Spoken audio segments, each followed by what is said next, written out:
The boozy lunch was once a staple of city life, where deals were done and contacts were made. But Lloyd says times are changing. It says gone are the days of the lunchtime pint, and it wants to bring itself in line with other companies that already have similar policies. The corporation's 800 employees have been banned from drinking between 9 and 5. Brokers or underwriters from other firms based at the insurance market are unaffected. In a memo to staff, Lloyd said more than half of grievance and disciplinary cases over the last couple of years were related to alcohol. The culture now is certainly different to what it was then. One city commentator told me the ban was symptomatic of a wider shift, but that this took it too far. I think it is a little bit over extreme, yes, absolutely. I think you have to treat your employees like adults.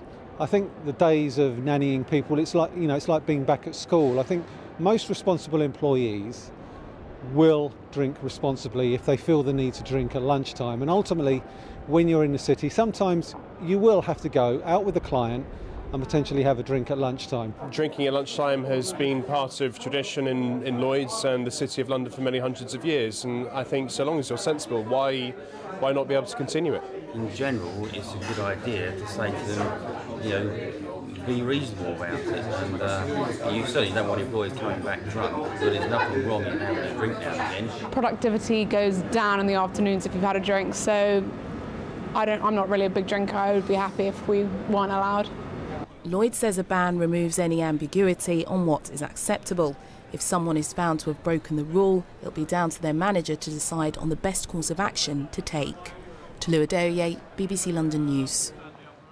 Well, joining me now is Laura Willoughby from Club Soda, which helps businesses encourage their employees to drink less. Is this ban on Lloyds just an overreaction? I'm not quite sure. You can see the stats there that they're clearly having issues around disciplinary, but also they're just coming in line with other businesses in the city.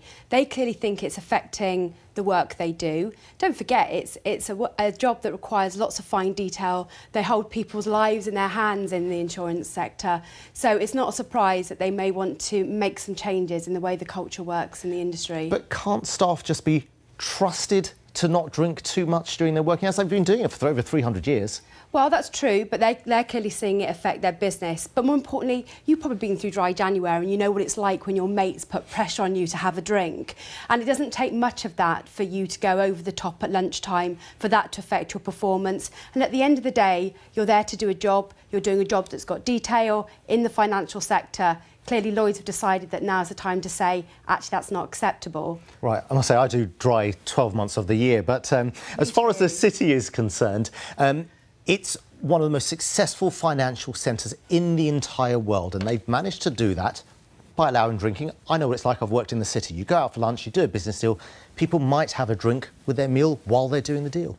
Well, it's only lunchtime. They're not saying you can't do it after 5 o'clock. Does not drinking for that hour really kill you? I'm not sure if it does. And I think there's a great myth in the city that you can only do business over an alcoholic drink. And actually, on the other side, we meet the clients who go, oh, I really wish our brokers wouldn't take us out and get us drunk all the time. So maybe actually we just need to blow that myth in the air and give everyone a break and say that it's not compulsory to drink anymore. Well, you certainly helped to blow that myth, Laura Willoughby. Thank you for your time this evening.